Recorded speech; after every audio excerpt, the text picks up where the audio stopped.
Manila Broadcasting Company. Sa balita, komentaryo, Action Reports, second portion.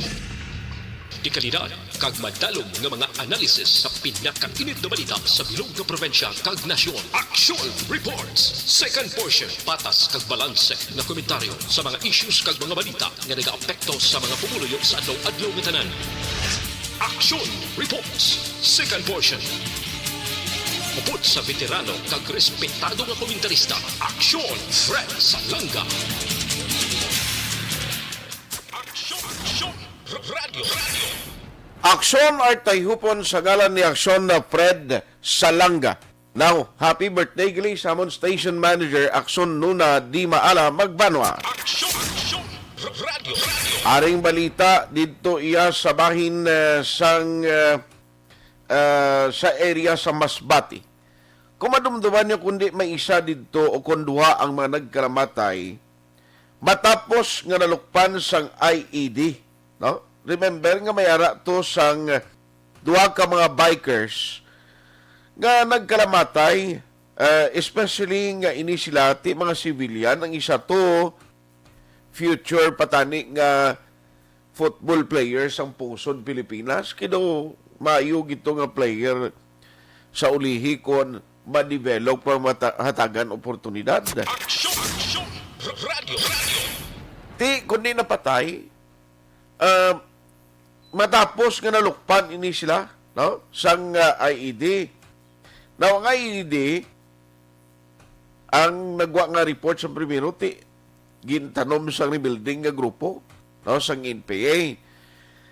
Ti ang nagkalamatay, if you remember mo si Keith Absalom 21 kag ang iya sini nga pakaisa, no, nga ti amo ni ang rason nga nanawagan gani mo ang gobyerno nga dapat mga otoridad naton ang Philippine Army nga dapat usisaon gid kung sinong sa likod sini kay ginapatian NPA ti balita subong nga ginadmit sa NPA nga ara sila, no, ara na sila authority o kung ara na sa ila ining mga responsable nga nagtanom to sang bomba, no, nga gintunaan sa kamatayon sining duha ka mga inosente nga mga sibilyan. Action Radio.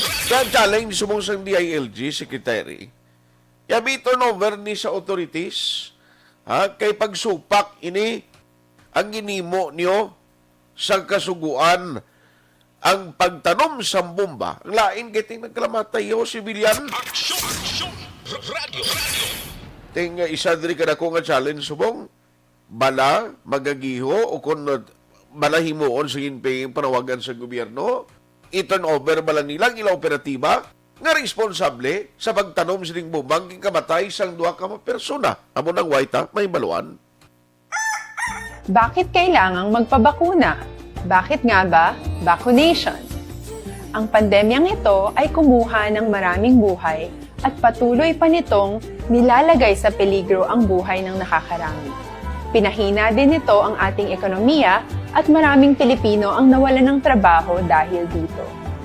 Sa pagkatuklas ng bakuna laban sa COVID-19, nagkaroon tayo ng oportunidad na malabanan ang pandemyang ito.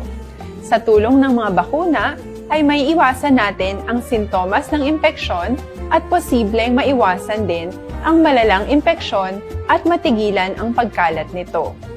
Gayunpaman, gaya ng iba pang mga bakunang ginagamit sa nagdaang dekada, ang abilidad nitong protektahan ang ating komunidad ay tataas lamang kung hindi bababa sa 70% ng ating populasyon ay bakunado. Halimbawa, kung ang iyong barangay ay mayroong 100,000 katao, hindi dapat bumaba sa 70,000 ang dapat mabakunahan upang matiyak na proteksyon ang buong komunidad. Kaya ating tandaan, ang pagbabakuna ay hindi lamang para sa iyo o sa iyong pamilya. Ito ay para din sa iyong barangay, lungsod at probinsya. Tara, sa Vida Vaccination! Aling mga bakuna ang gagamitin sa Pilipinas? Sa ngayon, may limitadong supply ng bakuna sa buong mundo. Sa katunayan, halos 80% ng stock sa buong mundo ay nabili na ng mga mayayamang bansa. Dahil dito, walang iisang kumpanya ang maaaring mag-supply ng 110 million na bakuna sa Pilipinas, kaya naman nakikipag-usap ang ating gobyerno sa 7 manufacturers. Sinisiguro natin na ang mga bakuna na to ay makakatanggap ng Emergency Use Authorization at kung may EUA sila, doon lamang sila bibilhin at gagamitin ng ating gobyerno para sa ating vaccination program. Nagbibigay ang EUA ng assurance o katiyakan na ang bakuna ay dumaan sa masusing pagsusuri at nirerekomenda ng mga independent na eksperto sa atin. Hindi mo rin kailangan mag-alala.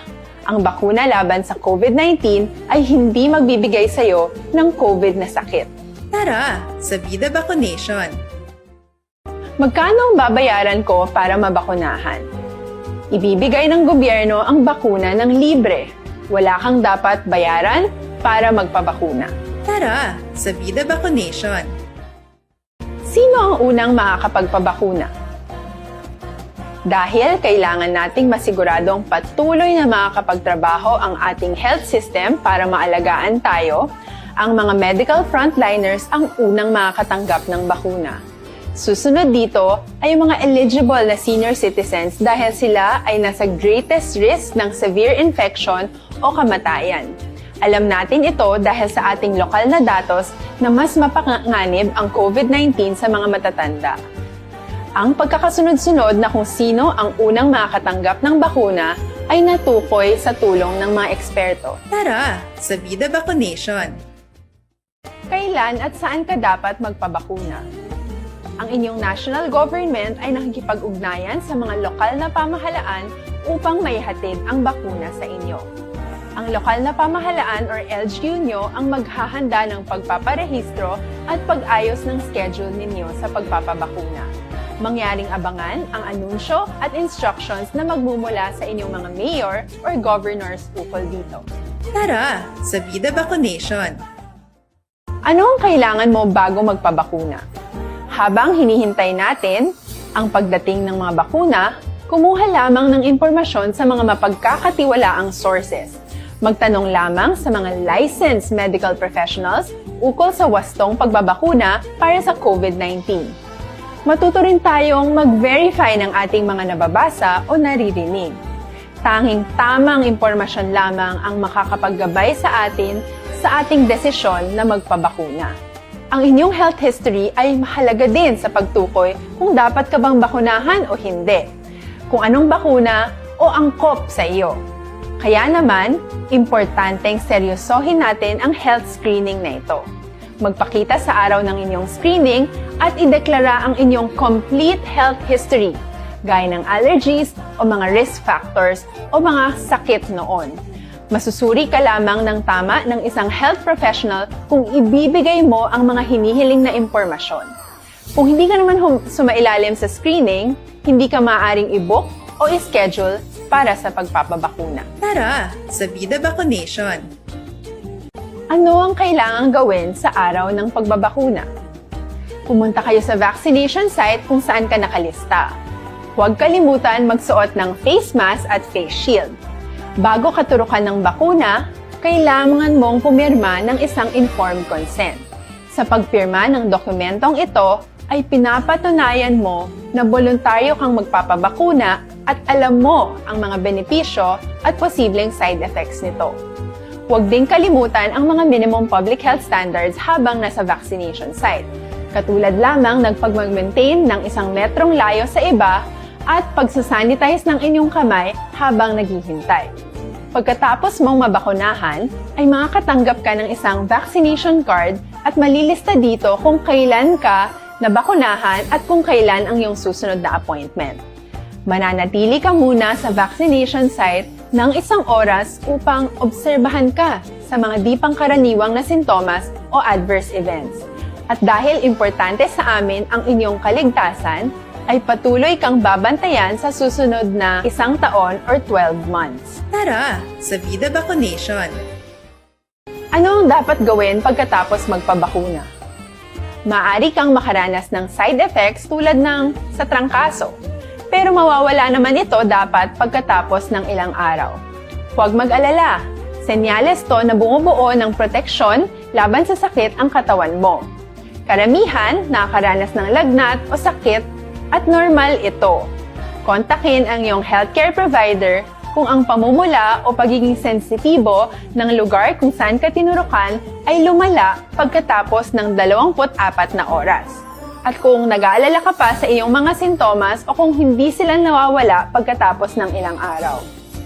Importanteng may ulat mo ang mga ito sa health authorities para maaral ng mga eksperto kung konektado nga ba ang mga sintomas mo sa bakuna o hindi. Ayaw naming mag-alala ang publiko ng hindi kinakailangan. Sa mga bakuna na meron tayo ngayon ay kinakailangan ang 2 turok ng bakuna upang mabigyan ka ng inaasam na proteksyon. Kailangang magpaturok ka pa rin ng pangalawang bakuna kahit nagkaroon ka ng side effects. Maliban na lamang kung pinayuhan ka ng iyong healthcare provider na ipagpaliban ito. Tara sa Vida Vaccination. Paano ko patuloy na maproprotektahan ang sarili ko at ang aking pamilya? Gaya ng ibang pagbabakuna, nangailangan pa rin ng oras para sa iyong katawan na bumuo ng proteksyon sa COVID-19. Pero tandaan, ang pagbabakuna ay isa lamang sa maraming mga solusyon laban sa pandemya. Kailangan pa rin natin magpatuloy sa pagsuot ng mga face mask, pagsunod sa 1 meter physical distancing, pag-iwas sa mga kumpulan, at madalas na paghugas ng kamay upang maprotektahan ang inyong sarili at ang inyong pamilya. Tara sa Vida Vaccination. Paano natin masisiguro na ang ibabakuna sa atin ay tunay at mabisa? Ang mga bakuna ay biological products at sensitibo ang mga ito. Maari lang itong magbigay ng proteksyon sa atin kung sila ay authentic o galing sa totoong manufacturer at kung sila ay naitra-transport o nahahatid mula factory hanggang vaccination site sa tamang temperatura. Hindi pwedeng masyadong mainit o masyadong malamig. Kung hindi, pwedeng masira ang bakuna at hindi na ito magiging epektibo. Bagkus, pwede pa itong makasama sa ating kalusugan. Kaya naman, siguraduhin natin na ang bakunang iyong matatanggap ay nagmula sa lehitimong manufacturers at naihatid sa tamang temperatura. Tara sa Vida Vaccination. Do not just throw away questions and statements. Kasma ng aton siling nga Facebook page pagiya sa Aksyon Radio. Ladies and gentlemen, this is Aksyon Radio Bacolod. Aksyon Radio Bacolod #1. Nagpanguna ang Aksyon Radio Bacolod sa pinakaulihing survey sa ninsing nga kakuha sa commanding radio station share para sa 4th quarter sa tuig 2020. Kami nagapasalamat sa aton mga kaaksyon sa padayon nga pagsalig kag pagsuporta. DYEZ Aksyon Radio Bacolod #1 with 40.10% radio station share. Number 2, Bombo Radio, 38.70%. Number 3, RMN Bacolod, 14.50%. Aksyon Radio Bacolod #1. During this crisis, the result of the survey proves that Aksyon Radio Bacolod serves the public best and will continue to give you the best broadcasting activities. Madamo nga salamat mga kaaksyon for making us #1. Aksyon Radio Bacolod #1. Tinatawag nilang new normal ang mga aksyong nakasentro sa pagpapahalaga sa kalusugan. Ginagawa natin ang new normal behaviors na ito ngayon upang makaiwas sa COVID-19. Pero kung tutuusin, marami sa mga hakbang na ito ay mga kaugalian na ating natutunan at dapat ginagawa. Alas 6:54 na. Disiplina. Amo na nakita sa mga eksperto, nakita bisan sa mga doktor, kay bisan sa interview naton kay Dr. Julius Drilon. Sila nga sitwasyon subong sa Bacolod and Negros, especially Bacolod, is very alarming based on the figures nga ilang ginauyatan. Kung magsigi ini kag hindi makontrolar ang social gatherings, hindi madisiplina ang tawo, nga sige magyapon pasaway, dako ang posibilidad nga in the coming days mas mag-alala pagid ang problema sang COVID diri sa Bacolod. Aksyon Radio. Ang problema siya ni kaya ayhan sa lokal nga gobyerno na mga tikang imo, hindi agud makontrolar nga wala na sa maglagaw, why sa magpinasaway, why social gatherings. Tip, kumusta na subong? Ang mga dinakpanay, diri may ara naging man mga individual nga ipasangan kaso because of their violation. Why kasunod sa insakto health protocol? O, tiyang nako nga challenge ni subong sa mga Bacolod nun, handa na bla kita sa mga sa pagsunod sa mga ginapatuman nga kasuguan para nga malikaw kita sa tuman nga problema bangod sining pandemya. Aksyon Radio. Amo na pinaka-worst gid nga nagakatabo subong nga dapat kung luyag naton nga makabalik kita or magka-move on kita, dapat sini karon nga panag-on ang panawagan naton kag sa lokal nga gobyerno sa Bacolod abi tingwaan ta niho. O kung kinanglanon nga mag-istrikto kag may mga disiplina, kung sino nagapasaway dira dapat ibutang sa husto nga perspektibo nga mayara gid makita sang tawo nga nagatimo kita sa tikang kay kun pabayaan ta lang ni baw pabot ang tsimpo nga ma-overwhelm na ganing mga hospital dako gid nga problema. Ang balitang ito ay hatid sa inyo.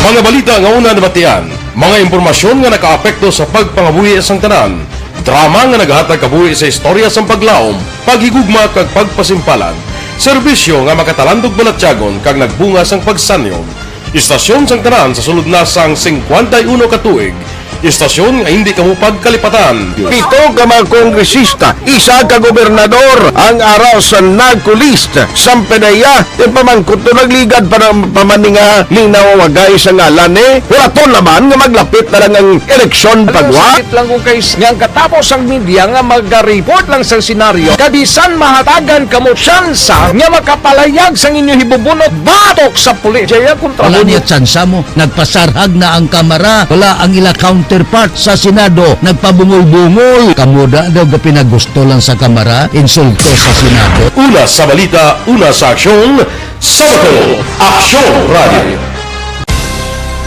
Today, DOA is confirming that a 38-year-old female Chinese patient under investigation, or PUI, is positive for the novel coronavirus 2019-nCoV. I issued an order to Executive Secretary Major Dia clearly laying down the responsibilities of each department in implementing the Bayanihan to Heal as One Act. Makabig nga pinakadako nga hangkat nga natubang sang pungsod Pilipinas ang COVID-19 pandemic. Tanan nga sektor ang apektado. Tanan nga kinahanglan sang pagtamod kag nagakaigo nga pagserbisyo. Bisan pa ang industriya sang pagwaragwag nagapangatubang sang kaangay nga pagpanghangkat. Apang Aksyon Radio Bacolod wala nagbiya sa pagpangalagad sa kahanginan sa pihak sang kabudlayan, peligro kag risgo nga dulot sang pandemya.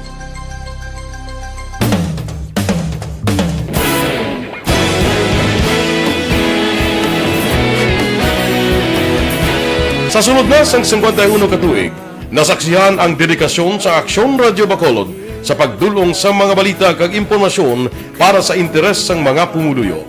Pila na ka henerasyon ang nag-agi, komitido sa gihapon ang Aksyon Radio Bacolod nga mag-alagad sa kahanginan nga tampad, wala sang ginadampigan kag ginahalungan ang kamatuuran. Sa tunga sang mainit nga away sa politika, ang istasyon nagapabilin na nga patas sa pagtalakay sa mga isyu kag problema. Bilang tagbantay sa kamatuuran, ginatagan sa importansya ang tawhanon nga kinamatarong kag nagakaigo nga proseso agud mawaragwag sang husto ang balita kag malikawan ang paglaptas ang salak nga impormasyon. Sa pagluntad sang kalamidad, gindulong sa inyo ang sitwasyon sa palibot kag padayon nga nagahatag sang pahanundom agud maluwas ang kaugalingon, ang pamilya, kalakip na ang tanan nga kaaksyon. Sa tion sang kasubo, nanari-sari nga mga matahom nga drama ang nagalingaw sa inyo. Ang inyo reklamo amon ginpamatian kag ginhatagan sang aksyon. Padayon ang reforma sa serbisyo ang ginahimo sa Aksyon Radio Bacolod agud madulong ang balita sa diin ka man nga bahin sang kalibutan. Ang Aksyon Radio Bacolod nagapanguna sa kadamuon sang online engagement sa isla sang Negros. Ang Facebook followers sa istasyon ang nagdangat na sa masobra tunga sa milyon. masanon inyong pamatian. Istasyon nga nagapalaplag sang kamatuuran. Humalin sa tubtub subong, nagapanguna sa gihapon sa balita, serbisyo publiko kag kalingawan ang Aksyon Radio. Napili bilang finalist sa UP Comrade Sox Choice for Gandingan ng Katarungan sang Gandingan Awards 2020 ang Aksyon Radio Bacolod. Naghakot man sang pagpasidungog na makatapok ang programa sa Aksyon Radio Bacolod sa Tingog kag Handurawan Awards 2020. Ang tanon nga kadalagan nga naangkon sa aksyon Sa ngalan ni Aksyon Fred Salanga, Aksyon Artay Hupon, una sa balita, una sa aksyon, sa Bacolod, Aksyon Radio.